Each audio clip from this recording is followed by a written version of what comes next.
आज पहला दिन है, थोड़ी चर्चा होगी और सत्संग का शुरुआत जो होता है ग्रंथ पाठ से होता है।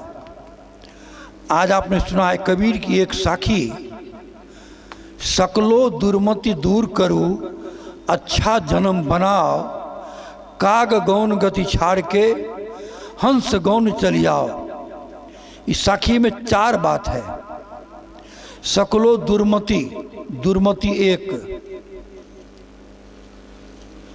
अच्छा जन्म 2, कौवे की चाल छोड़ दो 3 और हंस की चाल में चले आओ 4 तली साखी में। लेकिन सबसे पहले सदगुरु कहते दुर्मति को। दुर्मति पर यदि ठीक से बोला जाए तो घंटों लग सकता है।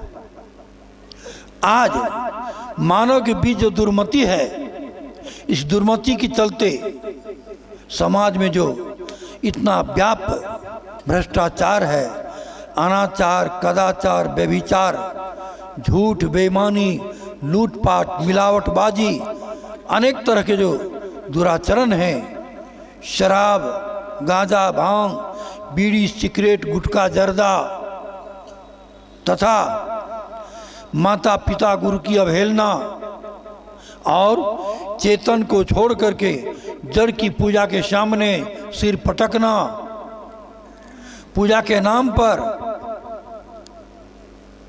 बलि प्रथा, ये तमाम दुर्मति का ही कारण है। ये सभी दुर्मति का द्योतक है। मैंने कहा कि दुर्मति इतनी संसार में, सिर्फ आप क्या नहीं, सारे संसार में लोगों बीच दुर्मति है। ये दुर्मति यदि ठीक हो जाए तो सुमति आ जाए। किसी संत ने कहा है कि जहाँ सम्मति तहाँ संपत्ति नाना, और जहाँ कुमति वहाँ विपत्ति निधाना। दुर्मति माने कुमति होता है। आदमी की बुद्धि में दुर्मति घुस गया है। क्या करना चाहिए क्या नहीं करना चाहिए, ये विवेक हमारे पास नहीं है। प्रत्यक्ष में माता पिता हमें जन्म दिया है, माँ ने जन्म दिया, पिता ने धन दिया और गुरु ने ज्ञान दिया। लेकिन इससे हम अनभिज्ञ हो जाते हैं। क्यों? हमारे ऊपर कुछ ऐसे गुरुआ लोग हैं जिनके पीछे आज 90% लोग जा रहे हैं तीर्थ करने, जल चढ़ाने,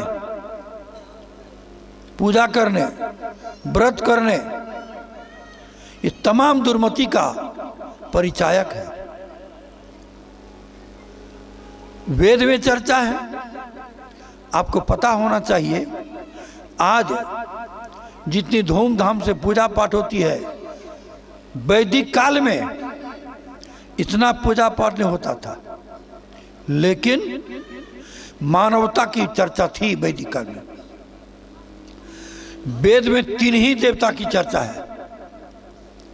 4 वेद 6 शास्त्र में मात्र 3 देवता की चर्चा है। मातृदेवो भव, पितृदेवो भव, आचार्य देवो भव। मात्र 3 देवता की चर्चा है। वैदिक काल में, मैं वेद पढ़ा हूं, वैदिक काल में कृष्ण को ग्वालों का नायक बताया गया है और राम को एक राजा का पुत्र राजकुमार बताया गया है। वहाँ भगवान नहीं है वैदिक काल में। वैदिक काल में सबसे बलिष्ठ देवता इंद्र को माना गया है। ये सब कमजोर थे, इंद्र सबसे बलिष्ठ था। इंद्र की उपासना होती थी। और वैदिक काल में ऋग्वेद के 10वें मंडल में एक मंत्र है, संगच्छ ध्वं संबद्ध ध्वं संग सती मनासरी संग सैनं संग ओदनम। बहुत सारी बातें हैं। वैदिक काल में सबको संग रहने की चर्चा है। संग संग भोजन करो, संग संग बैठो उठो चलो। पूर्व के देवता लोग अपना भाग लेकर के औरों के लिए छोड़ देते थे, उसे वैसा हम भी करें। ये वेद में, वहाँ किसी जाति वर्ण की चर्चा नहीं है। मनुर्भव वेद में आए, मनुर्भव तुम मनुष्य बनो। यहाँ जादव बनने की चर्चा नहीं है, मेहता जी भगत जी बनने की चर्चा नहीं है, पाठक पंडित मिसर बनने की चर्चा नहीं है। वेद में वेद ऋषि ने मनुर्भव कहा है, पहले तो मनुष्य बनो।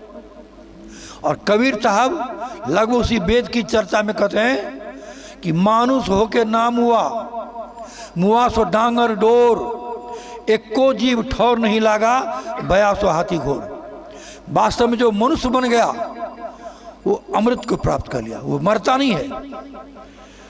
कबीर का कहना मानुष होके नाम हुआ, जो वस्तुतः मनुष्य हो गया, मानवीय बुद्धि जिसके अंदर आ गई, मानवता आ गई, वो मरता नहीं है, वो अमर हो जाता है।